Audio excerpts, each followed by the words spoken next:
Après avoir pratiqué durant 3 journées cet exercice de lucidité qui consiste à imaginer le monde qui nous attend en nous basant sur ce que nous vivons aujourd'hui et maintenant, en ayant ensuite osé rêver un monde plus désirable et en ayant travaillé ce matin sur les chemins de conversion qui s'offrent à nous, je vous propose à présent de réfléchir aux ressources sur lesquelles nous pouvons nous appuyer pour engendrer ce futur souhaitable. Et pour cela, j'ai le plaisir de recevoir Alice Desbioles. Bonjour.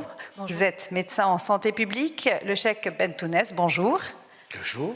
44e guide spirituel de la confrérie Soufi Alaouia et Jean-Guilhem Zéry. Bonjour. Bonjour. Vous êtes psychanalyste et essayiste. Alors, c'est à Alice Desbioles que je vais d'abord donner la parole.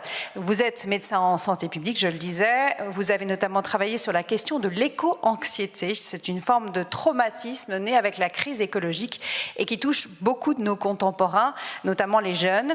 Et il est vrai qu'on peut se demander comment espérer dans un monde qui continue inexorablement à se dégrader. Quelles sont dès lors les ressources psychologiques sur lesquelles nous pouvons nous appuyer? Et je vous laisse répondre. Eh bien, merci. Vaste sujet. Déjà, bonjour à toutes et à tous. Donc, je suis ravie d'être là à vos côtés. Effectivement, donc, je me suis intéressée à la question de l'éco-anxiété, qui est finalement, à mes yeux, la pierre angulaire, la croisée des chemins entre les crises à la fois systémiques que l'on traverse et les crises plus intimes et les bouleversements que cette perception de l'involution du monde peut générer chez certaines et chez certains. Il m'a semblé intéressant, pour introduire mon propos, de rappeler que le mot de crise, en tout cas en chinois, provient de 2 signes qui veulent simultanément dire à la fois danger et à la fois opportunité. Et c'est cette idée-là, avec l'éco-anxiété, qui est finalement, on va le voir, tout un cheminement individuel, mais aussi plus collectif, qui mêle à la fois une certaine prise de conscience et une certaine lucidité, mais aussi toute une réinvention et une renaissance à soi-même, aux autres et au monde. Quand je parle de crise systémique, effectivement, donc ce sont toutes les crises écologiques, la perception de l'involution du monde, de la réduction de la part sauvage aussi du monde avec l'effondrement de la biodiversité, les perspectives de réchauffement climatique, donc toute cette anxiété en fait anticipatoire que l'on peut développer lorsque l'on pense à tous ces tourments-là.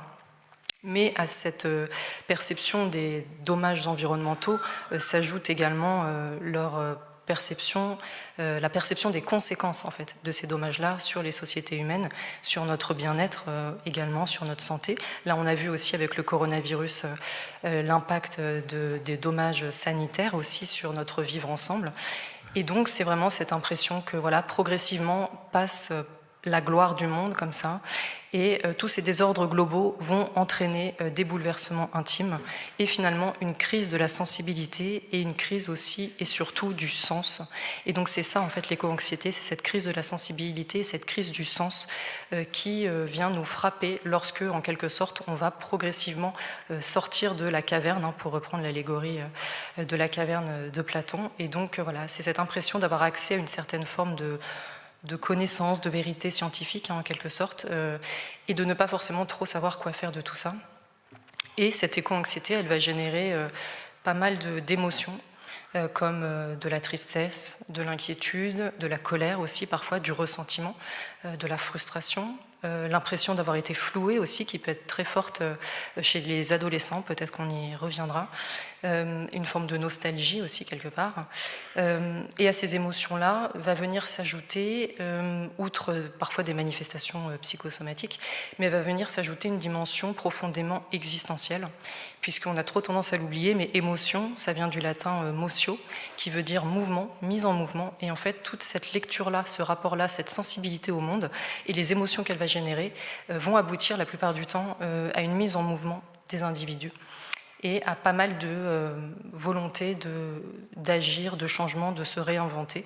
Et donc cette crise existentielle, du coup, va passer par de nombreuses interrogations, comme la manière la plus équitable, juste, par exemple, de s'alimenter, la manière, comment habiter le monde aussi, ça c'est une question qui peut revenir souvent, où habiter, quelles études suivre, quel métier exercer, faut-il ou non avoir des enfants, toutes ces questions-là, moi, auxquelles j'ai pu être confrontée de par les témoignages des personnes qui viennent s'ouvrir à moi de tout ça. Et donc, toutes ces questions existentielles viennent parfois chambouler le rapport aux autres que l'on peut avoir et aussi le rapport au monde. Et cela m'inspire une citation de Zweig qui ouvre mon premier chapitre, qui s'appelle « On ne naît pas éco-anxieux, on le devient ». Et c'est un extrait du Monde d'hier, où Zweig nous dit « Maintenant que la grande tempête l'a fracassé depuis longtemps, nous savons positivement que ce monde de la sécurité n'était qu'une construction de change.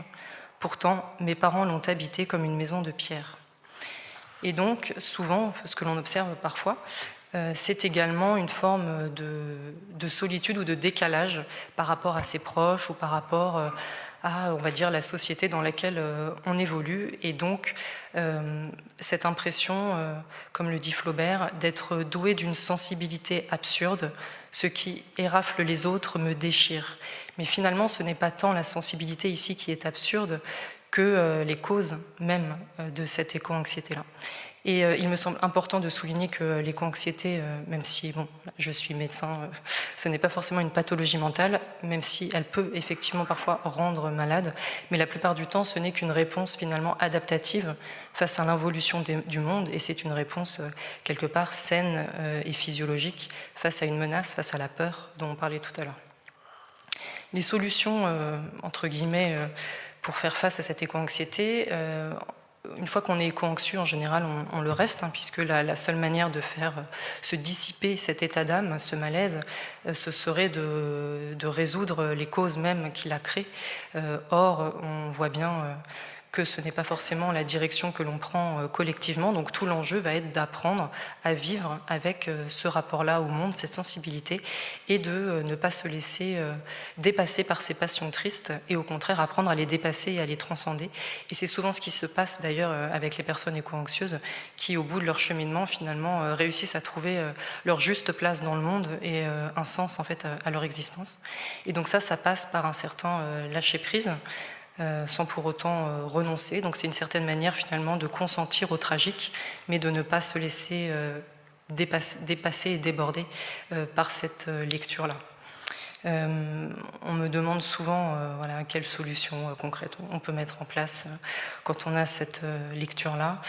Peut-être quelque chose de très important sur lequel j'insiste, c'est une certaine forme de déconnexion, déconnexion par rapport aux constats qui souvent, en matière d'écologie notamment, sont rarement joyeux. Donc c'est plutôt se déconnecter des constats et des nouvelles anxiogènes pour se reconnecter à soi-même, aux autres, au monde.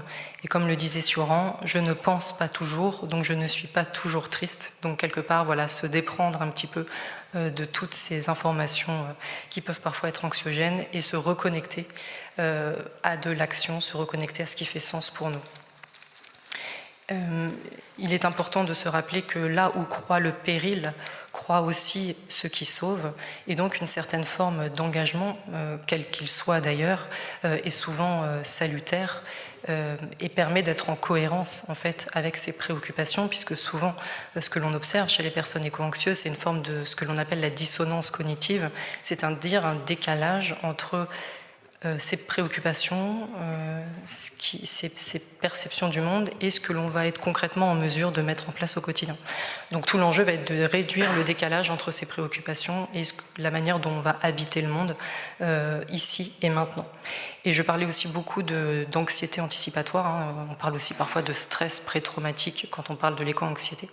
Il m'apparaît donc important de reconjuguer aussi sa vie au présent, puisque finalement, dans le passé se trouvent nos souvenirs, dans le futur se trouvent nos espérances, mais c'est dans le présent que se trouvent nos responsabilités.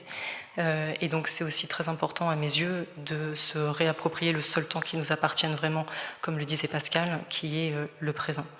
Il y a d'autres clés que l'on pourrait mobiliser ici, puisque cette éco-anxiété-là, cette philosophie, cette sagesse vient transpercer notre humanité dans toutes ses dimensions, émotionnelles, intellectuelles, sociales, mais aussi spirituelles, et quelque part une forme de reconnexion au sacré. Chacun pourra en donner sa définition.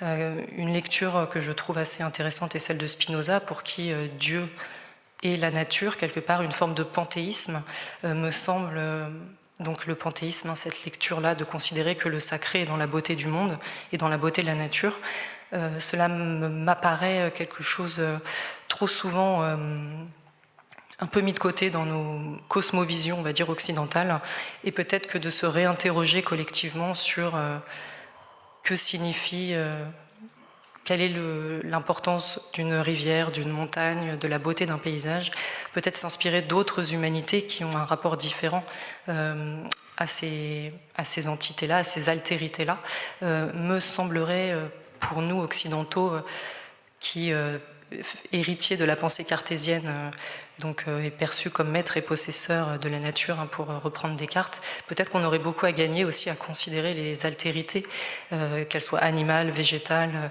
et même tout simplement la beauté d'un paysage, voilà, de les remettre au cœur en fait de nos spiritualités, de notre rapport au monde.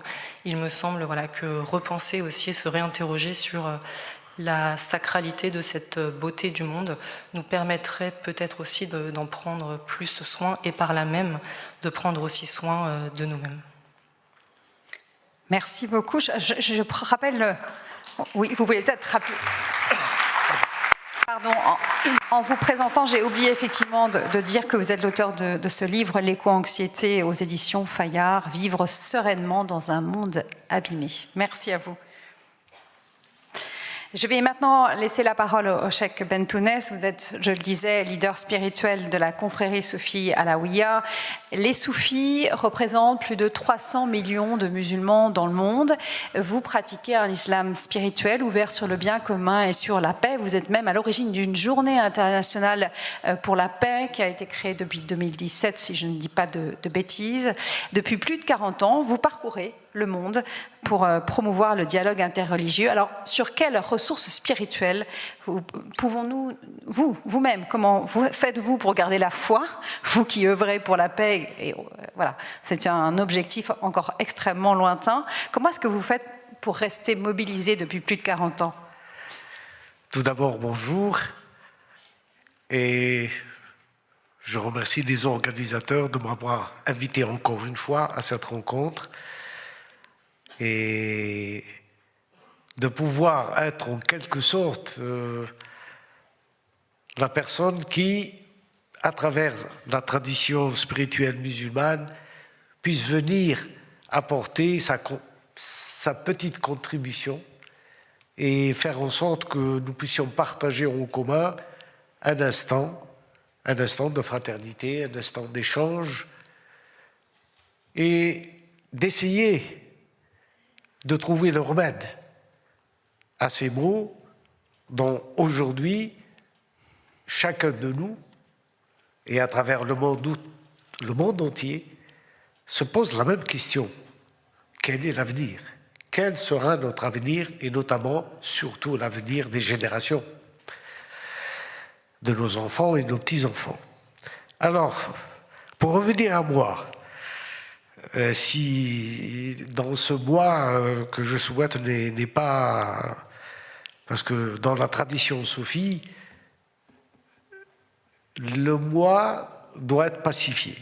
C'est-à-dire, c'est la pacification du moi qui est au cœur même de la tradition spirituelle, de l'éducation de la tradition spirituelle.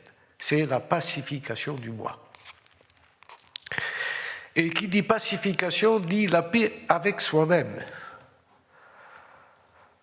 Pour pouvoir,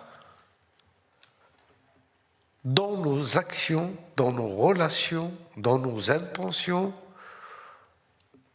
qu'elles nous accompagnent en nous donnant toujours cette perspective de toujours trouver la voie du juste milieu. Celle qui permet de pouvoir être en dialogue avec les hommes, mais aussi avec la création, avec la nature, avec les astres, avec la création, parce que pour la tradition spirituelle du soufisme, la création n'est que le miroir du Créateur. Nous contemplons le divin à travers ce que nos sens, la vue, l'ouïe, l'odorat, nos sens, Il y en a 5. La tradition musulmane en a rajouté 2, l'estomac et le sexe.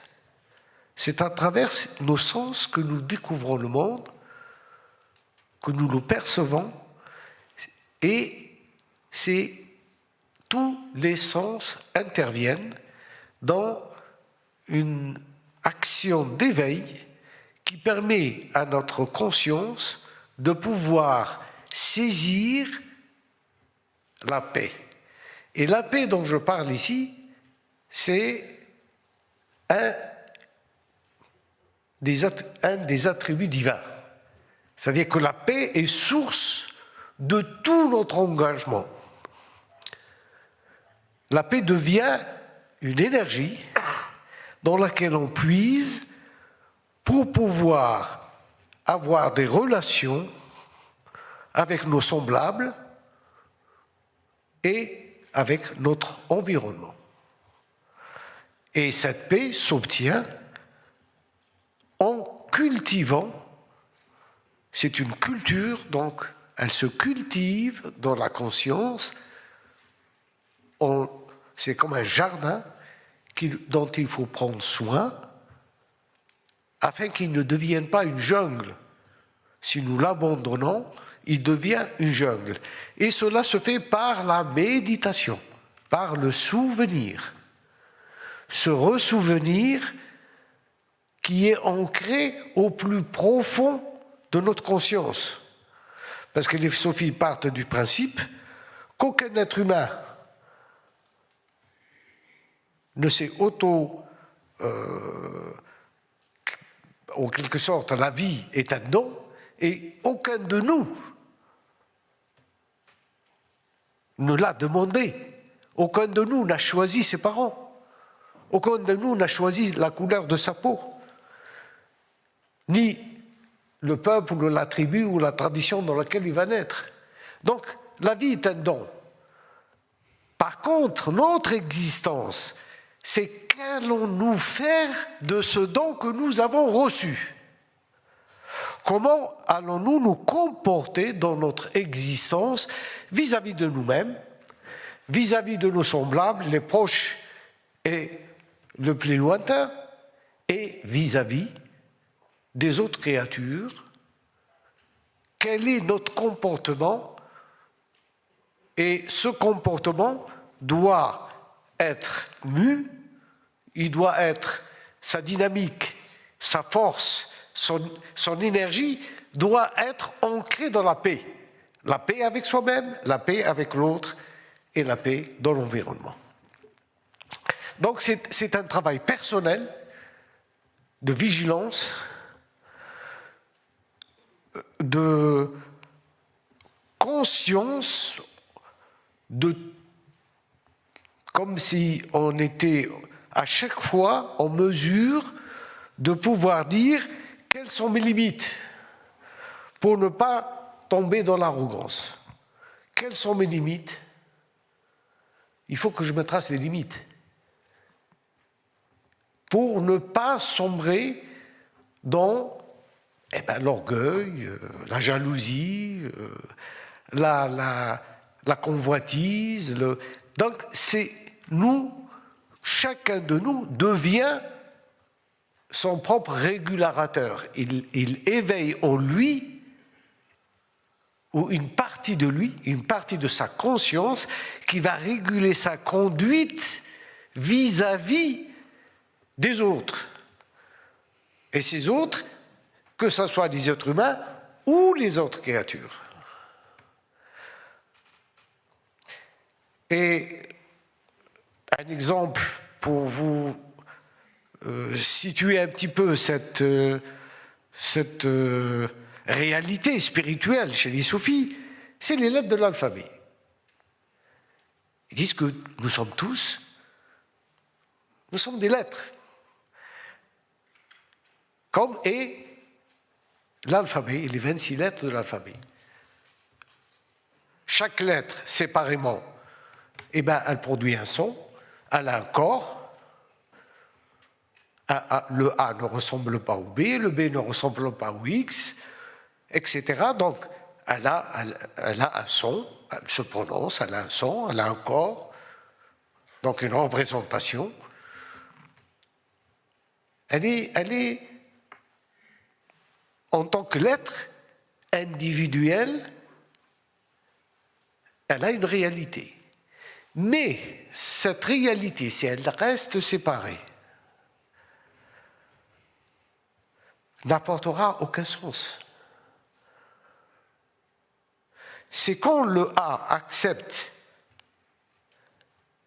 de se lier au M, de se lier au O, de se lier au U, de se lier au R, qu'il donne du sens. Il devient amoureux. Là, ça prend du sens. Parce que les individualités des lettres ont accepté de s'associer. Et ils deviennent une réalité. Mais dès que cette réalité apparaît, il y a son contraire qui dit attention. Qui dit amour, elle a aussi son revers. C'est la haine.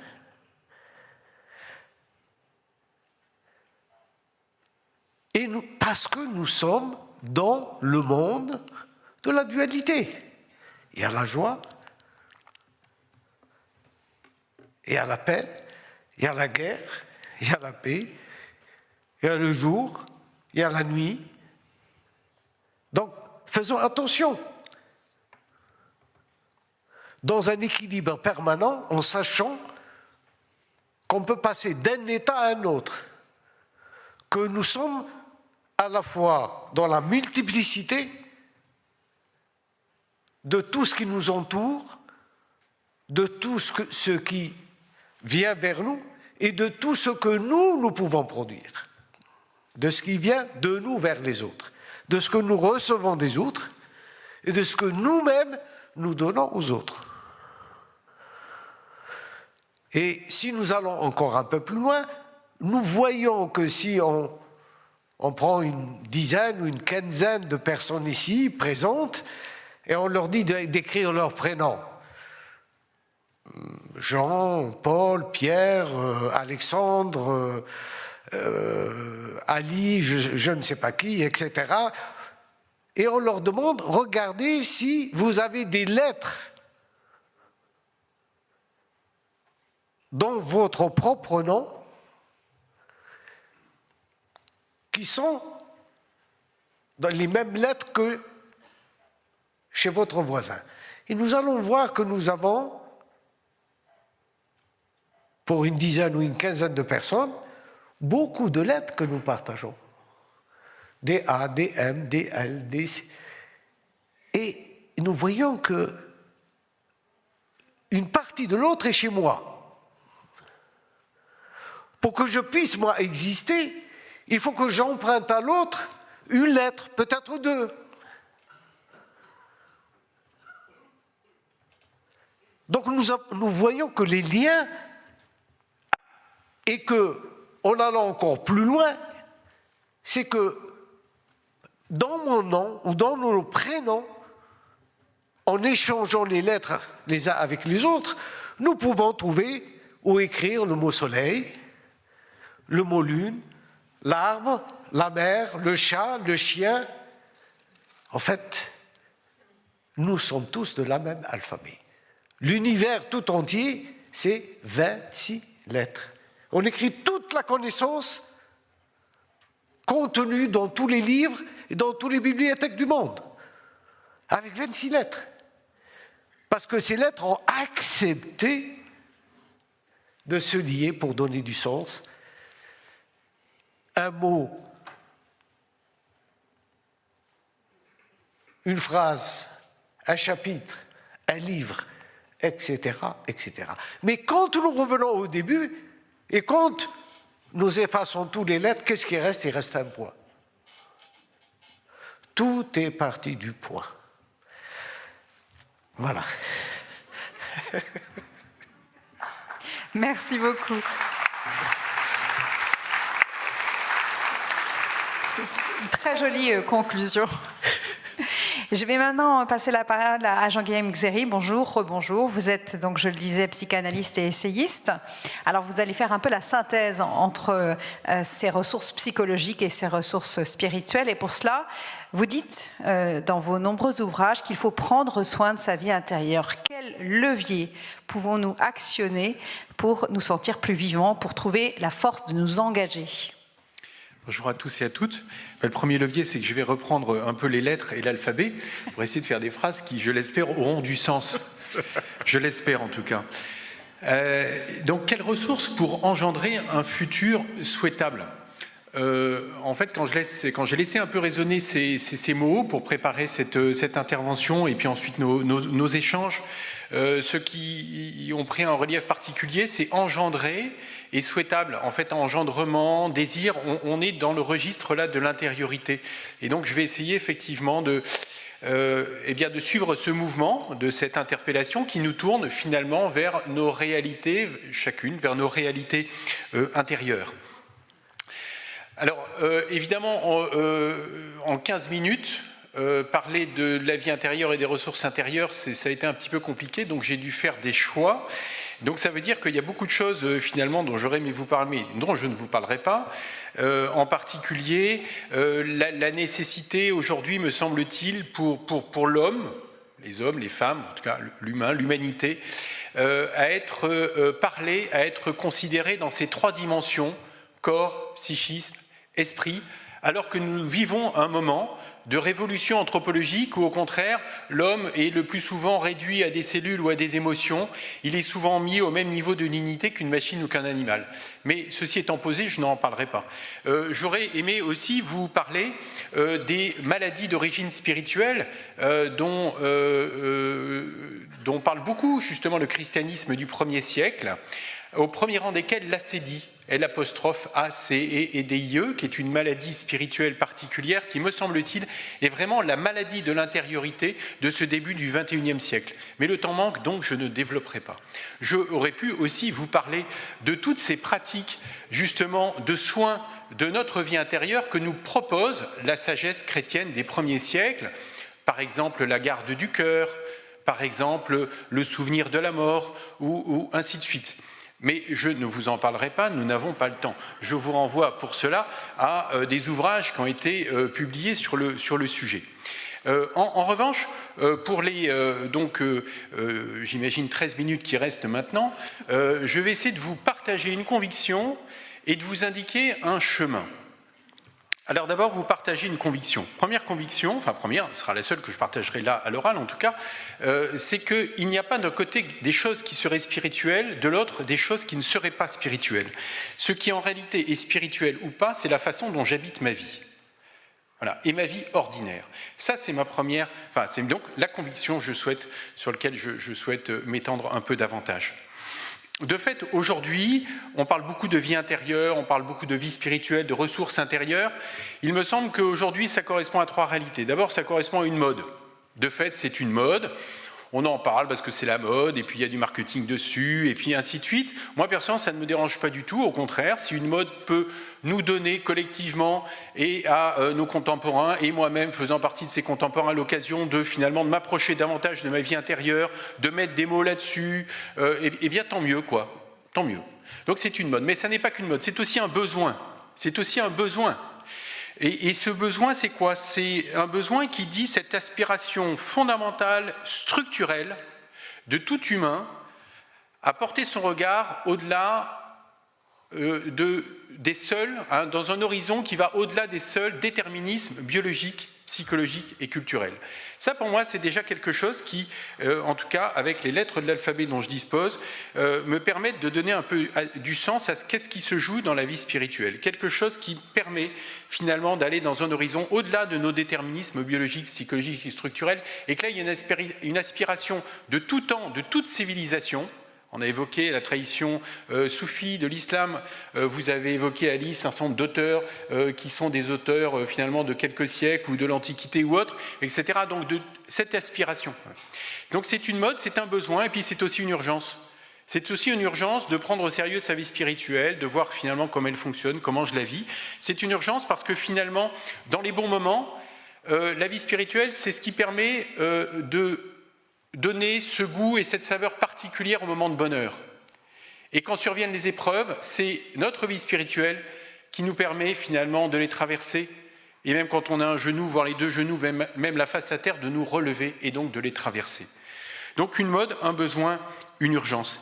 Et si la vie spirituelle, elle se passe d'abord à un niveau personnel, à un niveau vraiment intime, singulier, individuel, personnel, en réalité, sa dynamique est une dynamique collective.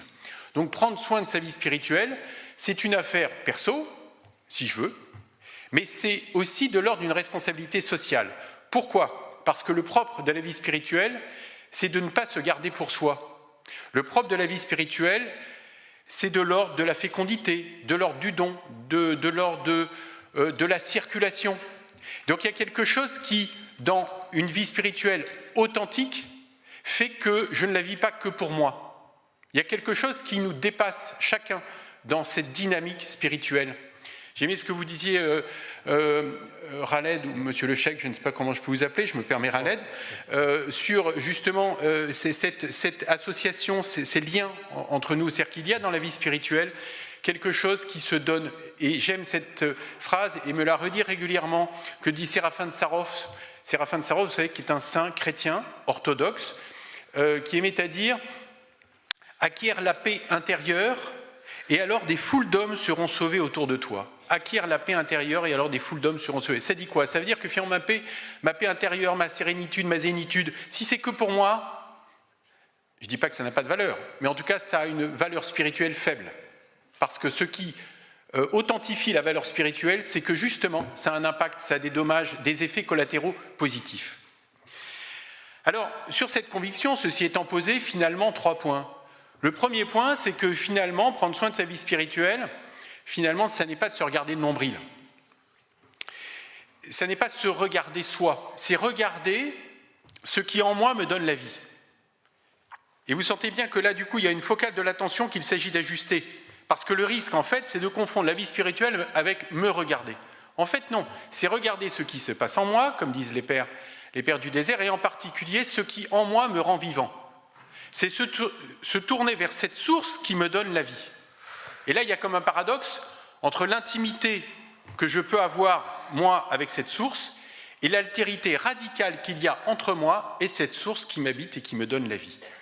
Donc, pas de confusion. C'est pas moi et mon nombril qu'il s'agit que je regarde. C'est cette source qui habite en moi et qui fait de moi un vivant. Deuxième point, c'est que, finalement, pour accéder finalement à cette vie spirituelle, comme je le dis dans mon dernier livre, La vie profonde, pour accéder finalement à ce mode profond de notre vie, oui, peut-être des conversions radicales, peut-être y a-t-il des révolutions à faire, peut-être y a-t-il des techniques à mettre en œuvre, et probablement. Et en même temps, il me semble que accéder justement à la vie profonde, en fait, c'est d'abord une affaire de vie ordinaire. Ça se passe dans le quotidien de nos vies. Ce n'est pas quelque chose auquel on peut s'atteler une fois qu'on sera à la retraite, ou bien que l'on vit spécifiquement dans des moments de grâce particuliers, dans un ashram, dans une abbaye, dans un monastère, dans des temps de méditation. Non, ça se joue au quotidien, dans l'ordinaire de nos vies. Il y a beaucoup de publications aujourd'hui, et là je parle sous le contrôle d'Alice, qui est donc médecin de santé publique. On sait bien que la santé physique, la santé psychique, c'est quelque chose finalement qui s'entretient au quotidien, par l'alimentation, par un sommeil qu'on essaie de préserver un peu, par une activité physique, par des activités justement méditatives. Eh bien finalement, la vie spirituelle, elle se joue aussi dans la trame de nos vies. Elle se joue au quotidien. Elle se joue quand on mange, quand on dort, quand on bouge, quand on fait du sport, quand on est triste, quand on est en colère, quand on a peur, quand on pleure, quand on rit aussi, quand on prend des décisions. Je pourrais continuer la liste comme ça. En fait, identifier 32 réalités qui constituent la trame de notre vie quotidienne. Ce sont les 32 chapitres de mon dernier livre, pour montrer justement comment... oui, j'en profite pour faire un petit teasing, hein, c'est normal. mais aussi, beaucoup plus sérieusement, parce que pour montrer comment chaque réalité de notre vie quotidienne est une occasion de vivre une expérience spirituelle. C'est ça, finalement, le cœur de cette conviction. Tout de notre vie ordinaire, dans ce qu'elle a de plus ordinaire, est une occasion de faire une expérience spirituelle. Alors, comment, pourquoi? Mais parce que finalement, tout ce que nous vivons au quotidien va mobiliser notre corps, notre psychisme. Quand je mange, quand je dors, quand je suis en colère, quand je ris, quand je pleure, tout ça, naturellement, c'est ma réalité charnelle, animale. Il y a du corps, il y a du psychisme. Mais je peux, si je veux, le vivre aussi en mode spirituel. Je peux, si je veux, le vivre en mode... Mais si je veux pas, mais je le vivrai en mode spirituel, c'est pas grave. Je le vivrai en mode animal. Pas de problème. Voilà. Et donc, en fait, c'est ça l'enjeu, pour basculer vers la vie en mode profond. Alors, comment basculer, à partir où, en tout cas, j'essaye de m'engager sur ce chemin? Eh bien, il me semble que nous disposons de ressources intérieures. Ces ressources intérieures, je ne vais pas les citer, il y en a plus d'une cinquantaine, vous les trouverez, vous savez dans quel livre. Il y en a plus d'une cinquantaine, c'est quoi? C'est l'humilité, l'abandon, le détachement, la gratuité, la gratitude, l'inspiration, la force, l'équilibre, le consentement, point de suspension. Il y en a une cinquantaine. Et finalement, de mon point de vue, ce sont des ressources à partir du moment où on considère que ce ne sont pas des objectifs à atteindre, ce ne sont pas des vertus morales, mais que ce sont justement des leviers qui sont inscrits en nous, quel que soit son âge, son état de santé, je ne sais pas quoi, son degré supposé de conversion, de foi, de je ne sais pas quoi. C'est des choses qui sont inscrites en nous, des ressources qui sont inscrites en nous, des leviers. Charge à moi de les activer, de les mobiliser, c'est-à-dire de les mettre en mouvement pour m'aider à vivre les choses, pas simplement à un niveau psychologique ou à un niveau physique, mais aussi à un mode spirituel. Et ce qui est intéressant, c'est de mettre en lien, justement, en regard, finalement, telle ou telle chose de ce qui fait l'ordinaire de ma vie avec tel ou tel levier. On pourra peut-être y revenir. Par exemple, le sommeil, c'est d'abord une expérience d'abandon, de détachement, de confiance et de retour à la vie. Préfiguration de la mort, anticipation de la résurrection. Petit exemple pour montrer que quelque chose d'aussi banal que le sommeil, on peut le vivre en mode physique, psychique simplement, mais aussi d'activer ces leviers d'abandon, de détachement et de les vivre en conscience pour en faire une expérience spirituelle. Alors, je n'en dis pas plus sur cette conviction que notre vie spirituelle, le soin de notre vie spirituelle, progresser sur ce chemin vers la source qui nous donne la vie, finalement se joue au quotidien, grâce à ces leviers qui nous habitent tous, voilà, qui sont inscrits dans notre nature.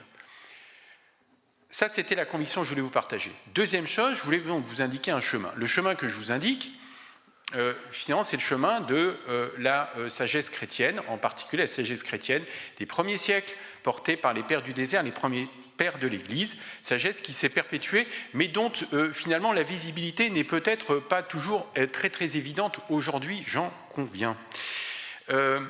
Cette sagesse, finalement, elle nous est utile en quoi, là, pour le propos qui nous réunit? Parce que c'est une sagesse qui nous donne les conditions, qui nous indique les conditions qui contribuent à prendre soin, justement, de notre vie intérieure. À prendre soin qui contribue à notre équilibre spirituel. Voilà. Alors, finalement, c'est un trépied. Ce trépied, c'est de la sobriété, de l'ouverture à l'autre, de la méditation.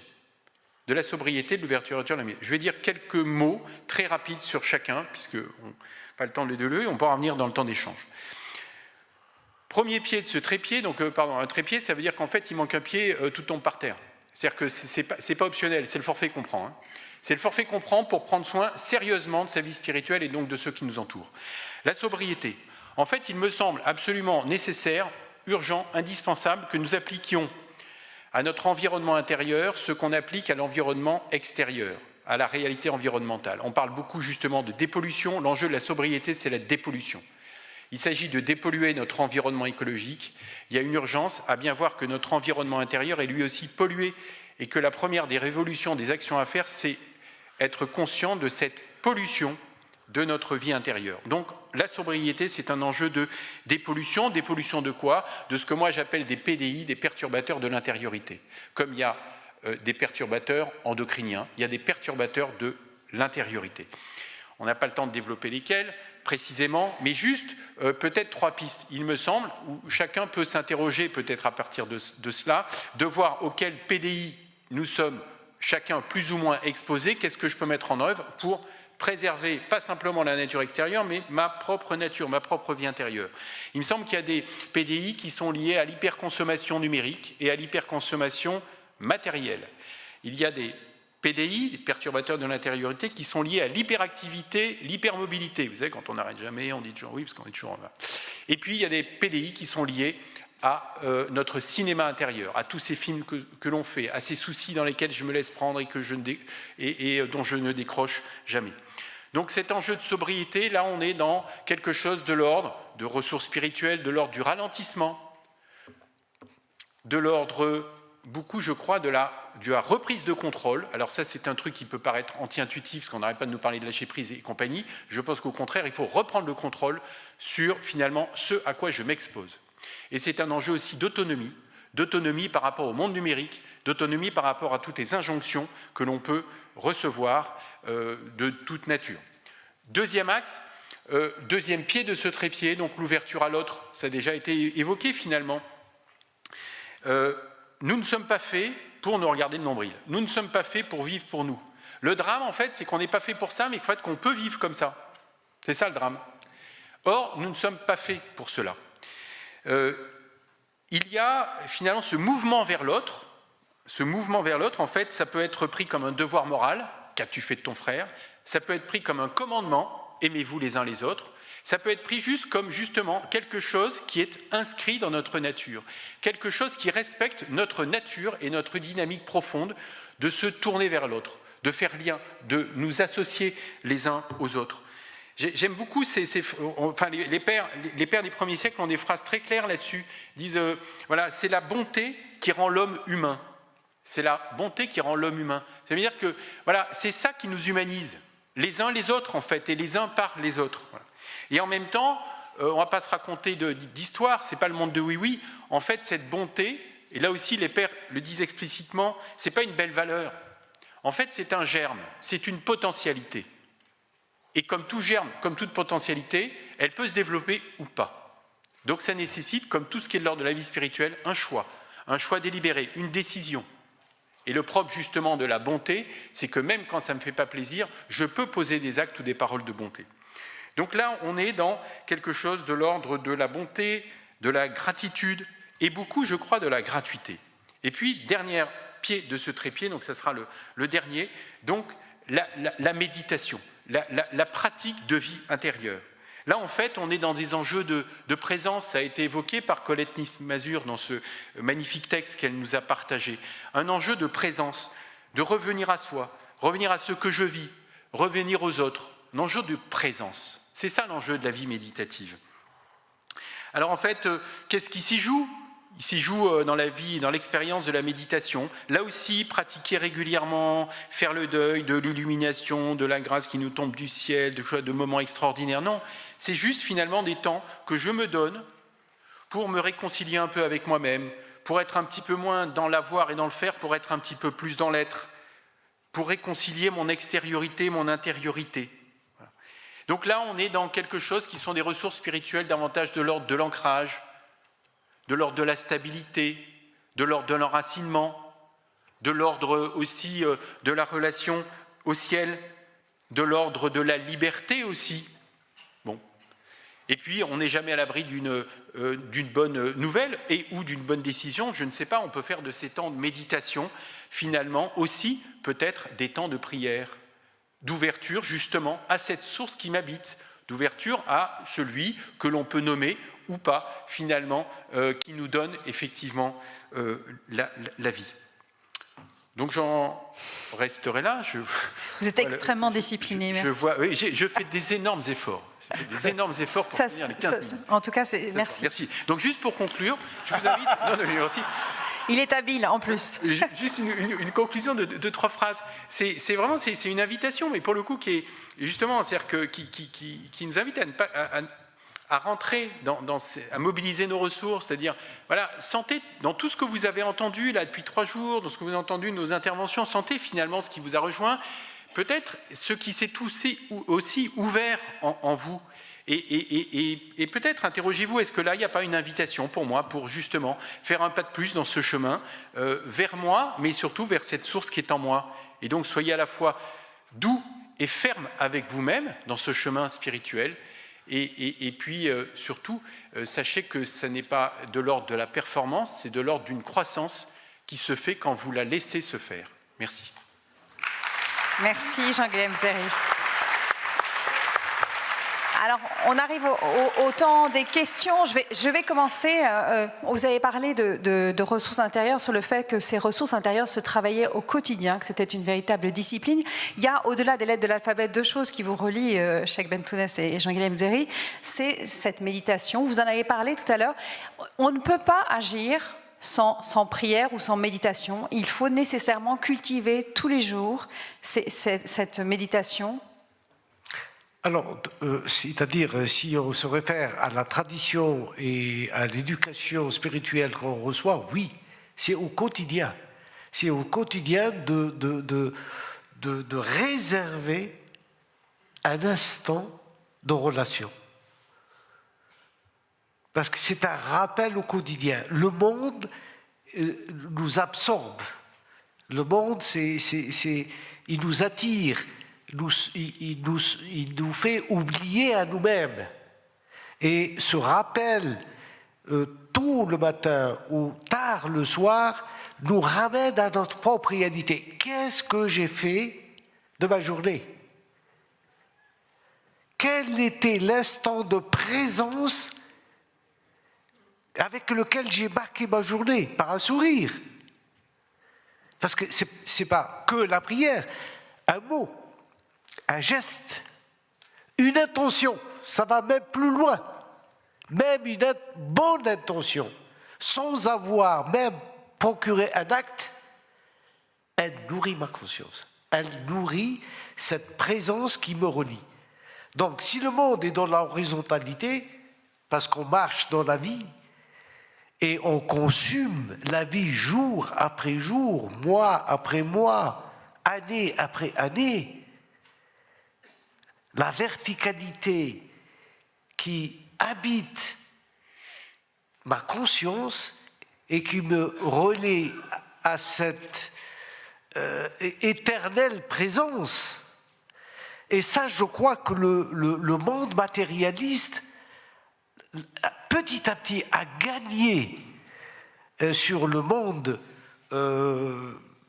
disons, religieux en général, mais surtout dans le monde spirituel, où ça a été petit à petit mis de côté dans l'intimité, dans réservé, etc.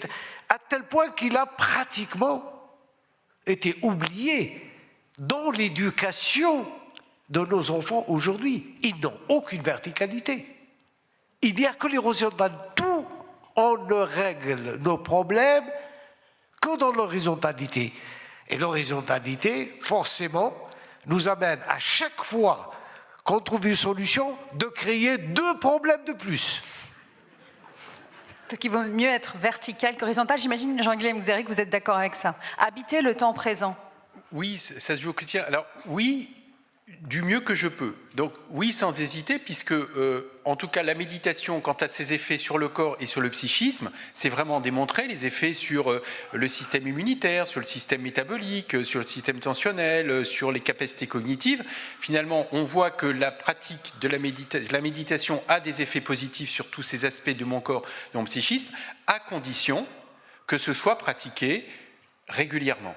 Pour ce qui est de la dimension plus spirituelle, donc là c'est la méditation, plus méditation raison, méditation prière, donc c'est là aussi pourquoi il y a besoin d'une pratique régulière. Eh bien parce que si l'enjeu de cela c'est effectivement se tourner, s'orienter, s'exposer pour le coup à cette source finalement qui veut me donner la vie, évidemment c'est quelque chose qui se vit à l'ordinaire. Donc oui, sans équivoque, en même temps du mieux que je peux. C'est-à-dire que si c'est pour que ça devienne une contrainte supplémentaire, une exigence supplémentaire devant laquelle je suis sûr, en tout cas en ce qui me concerne, de me planter parce que j'ai pas le temps, j'ai pas le souci, puis j'ai pas envie, puis des fois je suis faible, ainsi de suite, c'est mort. Donc c'est du mieux que je peux. Et puis la vie, elle n'est pas linéaire. Il y a des moments où on est porté, il y a des moments où on est seul, il y a des moments où on vit des moments de joie, il y a des moments, etc. On ne médite pas pareil si on est en train d'attendre un enfant ou qu'on va se marier ou si on est en train d'enterrer un proche. Et heureusement que la vie méditative n'est pas pareille. Donc voilà, soyons, comme je disais, fermes et doux avec soi-même, soyons souples avec soi-même. Soyons déterminés mais souples. D'accord. Essayez donc d'éviter, de s'astreindre à ces disciplines sans que ça pèse et que ça rajoute à l'anxiété. C'est pour ça que je vais me tourner vers Alice Desbioles. Vous dites aussi qu'il faut habiter le temps présent, c'est-à-dire que se projeter trop dans l'avenir, ça engendre de l'anxiété parce que ce monde se dégrade et qu'on a du mal à aller à l'encontre de cette dégradation. Et puis ni dans le passé pour être dans les regrets ou la colère. C'est important d'habiter ce temps présent. Oui, c'est important puisque c'est, comme le dit Pascal, le seul temps qui nous appartienne vraiment. Et donc, être en permanence soit dans l'hyper-anticipation, soit dans le regret ou dans la nostalgie d'un monde passé, finalement, n'est pas la meilleure voie vers l'ataraxie, donc la paix de l'âme si chère aux épicuriens, et donc de l'intérêt finalement d'une réappropriation des enjeux ici et maintenant, et d'une réappropriation de sa juste place dans le monde ici et maintenant, effectivement. Et la méditation, qui contribue aussi à une meilleure gestion des émotions, est un excellent levier pour ça, pour se réapprivoiser et apprendre justement à gérer ou ses passions tristes ou cette tendance assez naturelle d'avoir tout le temps cette envie d'anticiper. Ce que vous disiez aussi tout à l'heure, Alice Desbioles, c'est que l'éco-anxiété n'est pas forcément quelque chose de négatif. Ça peut être un levier pour passer à l'action. C'est ce qu'on doit dire, nous, parce que ça touche beaucoup les jeunes. On l'a vu dans les mouvements de jeunesse, notamment autour de la conférence de Glasgow, sur la COP26. Que dire quand on est parent, quand on est grand-parent, à ces jeunes qui se disent « mais vous avez détruit ce monde et nous, on n'a plus rien à faire ». Ouais, alors ça, c'est effectivement une question qu'on me pose assez souvent. Alors déjà, moi, je déplore une certaine opposition, justement, entre générations, avec d'un côté, je caricature, les coupables boomers, et de l'autre côté, une génération climat éveillée et qui serait complètement, on va dire, irréprochable sur ces questions-là. Les enjeux sont beaucoup plus complexes. Cette éco-anxiété, ou quel que soit le nom qu'on donne à cette sensibilité et à ces interrogations, traverse en fait toutes les couches sociales, tous les âges, toutes les professions. Donc nous sommes tous concernés par cet état d'âme, notamment puisque les enjeux environnementaux nous concernent tous. Donc quelque part, il n'y a pas de raison qu'il n'y ait qu'une partie de la population ou une partie de la jeunesse qui se sentent concernés. Mais donc plutôt que de dire à nos jeunes ou quoi ce qu'il faut faire ou je ne sais quoi, je pense que plutôt que de dire, il convient d'agir, et notamment d'agir conjointement à leur côté. Et je regrette quelque part que toutes ces questions autour de l'environnement, de l'écologie, soient finalement, en tout cas la manière dont on les présente et dont on les traite souvent dans le débat public, soit sujet à rupture et à distance entre les individus et entre les générations notamment, alors qu'au contraire, on parlait de liens tout à l'heure, ces enjeux-là en fait ont la capacité en eux-mêmes de nous relier profondément et de nous réinventer collectivement dans un sens en fait qui serait justement axé sur ces notions de sobriété, de résilience. Et donc on oublie trop souvent le potentiel reliant de tous ces enjeux-là et le potentiel de réconciliation. Et je pense que c'est quelque chose qui, à mes yeux, devrait être beaucoup plus mis en avant, c'est ce potentiel de réconciliation avec nous-mêmes, déjà, avec les altérités non humaines, mais aussi entre nous en tant que société, en tant que génération. Et quand on aura compris, en fait, ce potentiel de réconciliation de cette lecture-là, cette philosophie, cette éco-anxiété, je pense qu'on aura tous à y gagner, tout simplement, puisque même de manière purement rationnelle et scientifique, on a certains scientifiques qui nous disent que l'habitabilité même de la planète est menacée, donc on a tous intérêt quelque part à habiter différemment le monde, et on a déjà 2 zones actuellement dans le monde, je crois une au Pakistan et une autre, alors je ne sais plus où exactement, dans les Émirats arabes, qui ont été déclarées officiellement inhabitables pour l'homme du fait de températures trop élevées et d'un taux d'humidité trop important.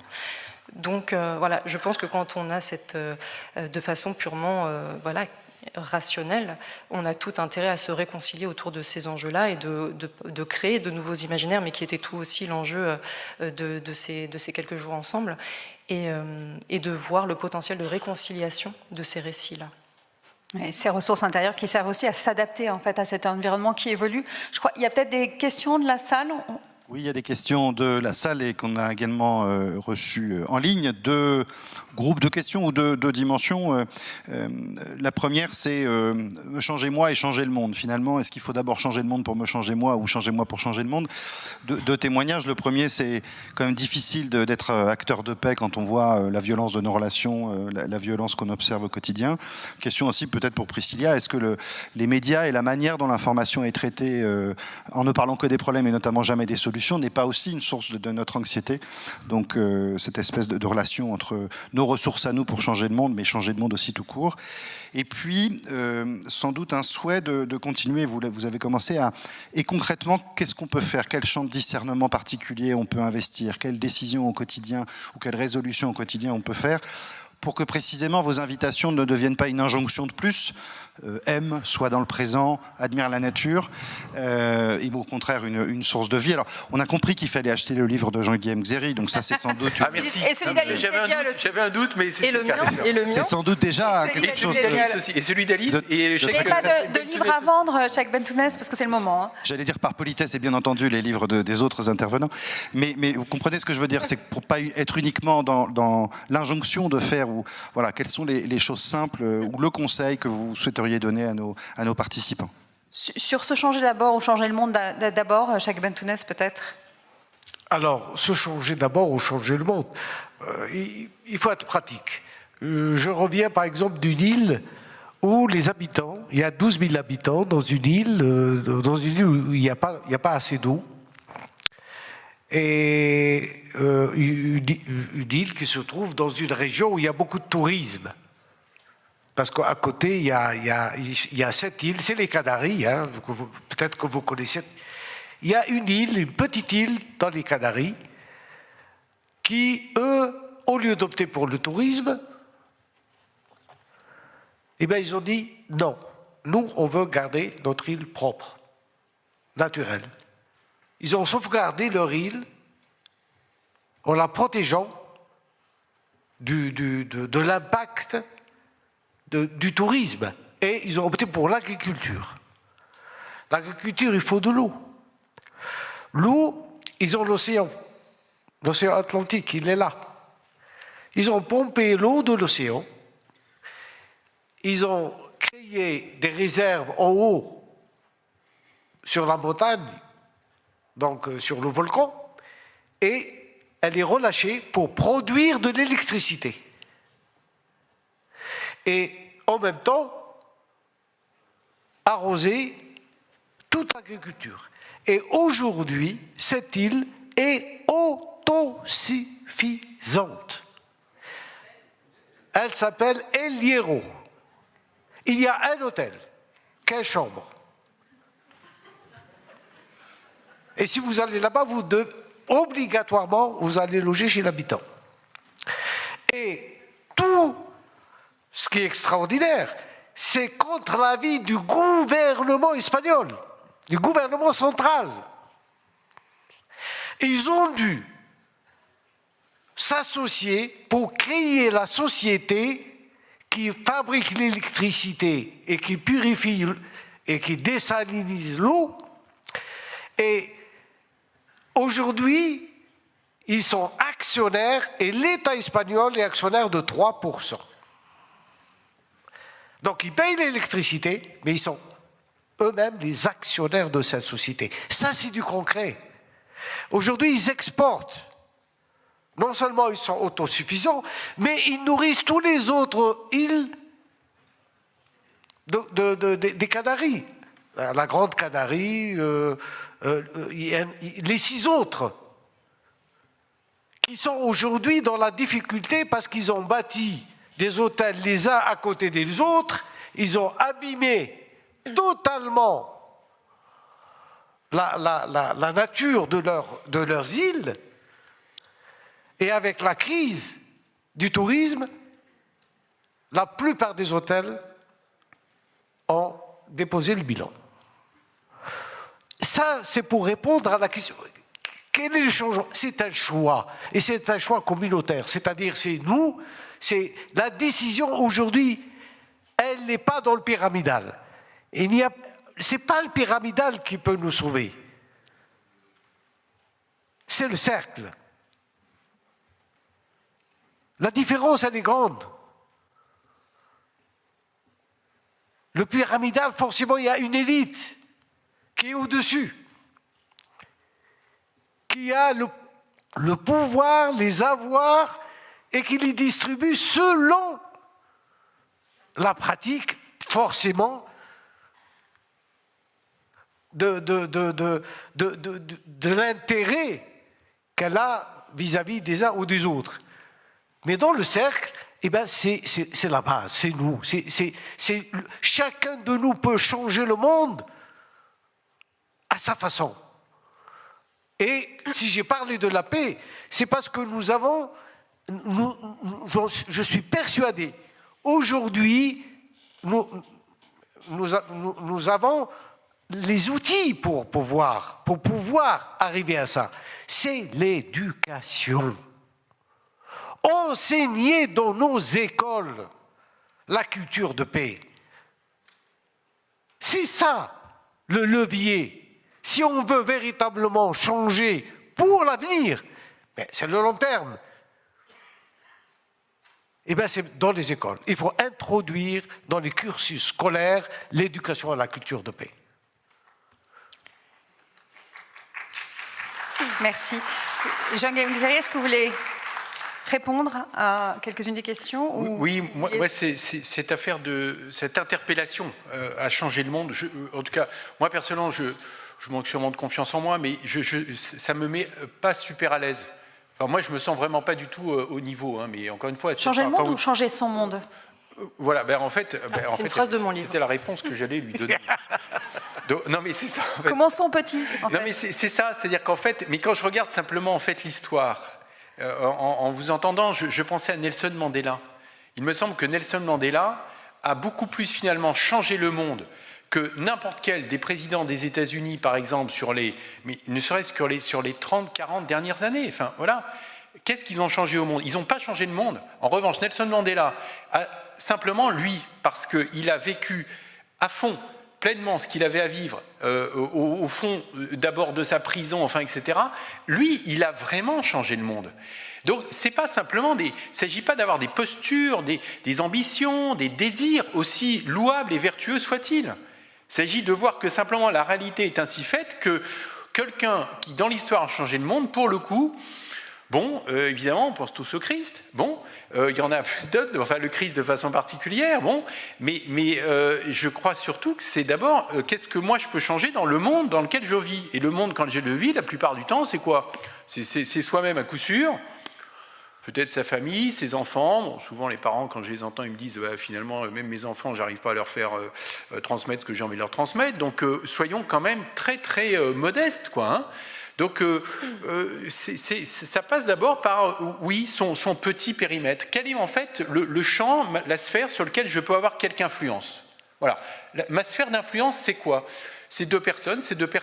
J'habite en maison de retraite. Ma sphère d'influence, ça sera finalement les 3 résidents avec qui je mange le midi et le soir.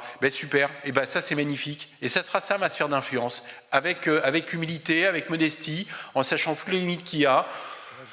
Bon, voilà. Enfin, moi, je suis plutôt de cette école-là, qui est vraiment une école de simplement, c'est quoi ma sphère d'influence? Humblement. Commençons petit au quotidien. Alice Desbiol, vous vouliez intervenir? Oui, effectivement, je voulais juste souligner le fait que souvent, ce que m'a évoqué cette question, c'est on sent peut-être une hyper-responsabilité, voire une hyper-culpabilisation. Et donc, je pense qu'il faut effectivement faire attention avec cette hubris. Hein. Cette hubris, certes bienveillante et pleine de bonnes intentions, mais hubris néanmoins, hubris d'impuissance. Et donc, faire attention, je pense, à ne pas forcément globaliser ses intentions, au risque de s'y perdre. Et donc, de ne pas peut-être essayer de se débarrasser du trop-plein de holisme qui parfois va submerger notamment les individus éco-anxieux auxquels je pense. Et donc voilà, retrouver sa juste place dans le monde et mettre de côté un petit peu cette hubris bienveillante, mais de fait, du coup, démesurée. Merci. Alors juste pour répondre à la question sur les médias, bien sûr que les médias sont en partie responsables de la vision que vous pouvez avoir du monde, bien sûr, et c'est pour ça que je vous encourage à à lire, regarder, écouter des médias qui sont responsables, qui agissent, enfin en tout cas qui filtrent certaines informations et qui donnent la parole aussi à des acteurs de changement. Voilà. Ne vous laissez pas, j'ai un côté un peu doctoral en tout cas, mais ne vous laissez pas aller à regarder des médias qui sont anxiogènes ou qui surfent sur nos mauvais penchants à tous. Je ne vais pas citer la vie, mais les médias chrétiens ont ce regard assez responsable, cette distance au monde, en se disant toujours comment je sers les gens qui me lisent ou qui me regardent, comment est-ce que je les rends chaque jour plus intelligents, comment je les aide à décrypter ce monde. Bien sûr, on le fait nous au sein de la rédaction et bien sûr que nous sommes responsables, mais vous l'êtes aussi parce que vous êtes les auditeurs, les lecteurs de ces médias. Oui, il y a beaucoup de questions. Donc il y avait un commentaire suite à l'intervention d'Alice Desbioles qui faisait le parallèle avec celle de Frédéric Worms hier sur se reconnecter à l'action ici et maintenant. Donc l'intervenant avait l'impression, enfin le participant, que c'était la même vision. Et puis plusieurs questions pour le cheikh Khaled Bentounès. Une première question sur le soufisme qui reprend la paix. Quelles relations et quelles influences avec les autres musulmans? Une autre question aussi pour vous sur qu'apporte votre foi musulmane soufie pour servir de boussole pour l'avenir de notre monde? Même question que celle posée ce matin à des chrétiens. Et enfin, sur il faut se pacifier pour pacifier le monde, certes, mais est-ce que l'inverse n'est pas vrai? C'est-à-dire en s'ouvrant aux autres, en s'ouvrant au monde, on peut se pacifier aussi et mieux se connaître. Est-ce que le connais-toi toi-même de Socrate, est-ce que c'est un but ou un moyen? Voilà, merci. Merci, vous avez beaucoup de questions. Peut-être Alice Desbioles d'abord et après, cheikh Bentounès, on vous laisse la parole. C'est juste la dernière remarque qui m'a fait penser que finalement, effectivement, entre s'ouvrir aux autres, s'ouvrir à soi-même, se connaître soi-même, c'est la question un peu de l'immanence et de la transcendance. Qu'est-ce qu'il y a en nous, l'immanence, qu'est-ce qui provient de nous-mêmes, et la transcendance, qu'est-ce qui, de l'extérieur, va nous aider à nous dépasser. Et donc, je pense qu'aujourd'hui, effectivement, il est plus que jamais important de se réconcilier à la fois avec nous-mêmes et à la fois avec le monde qui nous entoure, et du coup de créer cette dialectique, puisque souvent on est dans une pensée duale, l'homme versus la nature, la culture versus la nature, par exemple. Il y a toujours cette vision duale, et peut-être penser de manière plus dialectique. 1 + 1 ne fait pas forcément 2. La relation entre deux individus, c'est plus que deux individus. Il y a beaucoup de choses autour qui vont ressortir, de liens, et tout ça, en fait, c'est la dialectique de ce que l'on va créer ensemble. Et donc voilà, peut-être sortir de cette vision duale et reconnecter immanence et transcendance pour justement réinventer et renaître à la fois à soi-même, aux autres, au monde, et aussi réfléchir à tout un nouveau champ des possibles qui permettrait voilà, une forme de réconciliation peut-être plus importante. Merci. Cheikh Bentounès. Alors, en général, donc, parce que les questions sont liées. Hein. Plutôt sur l'influence par rapport aux autres, le dialogue entre musulmans. Alors, le dialogue entre musulmans, le soufisme a subi, durant le XXe siècle, je dirais une pression. Pour parler sagement, une pression de la part du fondamentalisme qui a été financé, entretenu par des États très puissants.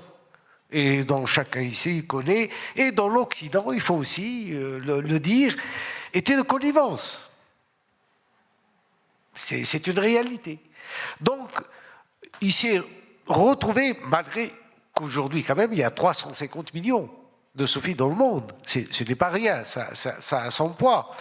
Mais le soufi n'aime pas se faire reconnaître, il ne s'extériorise pas. Il est comme tout le monde. Il vit dans le monde, ni retiré du monde, ni voulant se donner une apparence. C'est quelque chose, il cultive plutôt son intériorité, il veille sur cette intériorité. Quant à son apport au monde, la preuve, c'est la journée internationale de vivre ensemble en paix. C'est quand même une ONG, Sophie, qui a pu, après 3 années d'efforts et de travail, auprès des Nations Unies, de l'UCOSOC, amené à faire en sorte qu'il y a une journée aujourd'hui célébrée le 16 mai, et l'année prochaine, le 16 mai de l'année prochaine, il y a un film qui s'appelle Nous tous, qui retrace le vivre ensemble dans les régions des conflits, où des gens se sont battus les uns avec les autres, musulmans, contre chrétiens ou autres. Donc on a voulu savoir qu'est-ce que produit le vivre ensemble quand il est entrepris par des gens qui étaient en conflit, et comment la société, des simples associations sur le terrain peuvent retravailler, retisser des liens, recoudre, et la victime et le bourreau se rencontrent pour refaire un chemin ensemble et rediscuter et revivre ensemble. Et là, ce film-là, ce film, aujourd'hui, il y a 54 capitales dans le monde qui vont le programmer le 16 mai. Et certaines villes en France, et ici et aussi en Afrique, en Asie, il est en plusieurs langues. Alors, pour ceux ou celles d'entre vous qui souhaitent si vous avez une association, si vous avez un collectif, je ne sais pas, donc on vous le propose pour le 16 mai. C'est très éducatif parce qu'il parle de pays, il parle de problèmes, comment le vivre ensemble a pu rétablir les liens entre des personnes qui étaient dans le conflit. Merci. On va arriver à l'issue de cette table ronde. Vous vouliez peut-être rajouter quelque chose, Jean Glémery? Vous avez 1 minute si vous prenez la parole. Elle est habile. Oui, enfin, juste... Enfin, du coup, 1 minute, là aussi, il faut choisir. Peut-être juste sur les choses concrètes à faire, c'est-à-dire, je pense qu'il ne faut pas craindre l'humilité des choses concrètes. Encore une fois, j'insiste tout à l'heure sur la vie ordinaire. C'est pas parce que ça paraît humble, modeste, avec une portée très réduite, que ça n'a pas sa fécondité. Et en tout cas, pour moi, ce trépied que je disais qu'apporte la sagesse chrétienne peut être décliné de façon très concrète. Finalement, sobriété de quoi j'ai besoin de me dépolluer? En gros, qu'est-ce qu'il faut que je ralentisse? L'ouverture à l'autre, cette attention à quel acte gratuit je peux poser et quel acte gratuit dont je suis bénéficiaire. Et puis, 3e axe, la méditation. Qu'est-ce que je mets en œuvre pour moi et peut-être pour des gens autour de moi qui peut les aider à s'ancrer dans la terre et à être reliés au ciel. Et ça peut être une déclinaison concrète que chacun aussi à identifier, à choisir. Là, on n'est pas dans l'ordre du prescrit qui vient de l'extérieur. On est dans l'ordre du discernement singulier, intime, que chacun est invité à faire, avec responsabilité. Merci.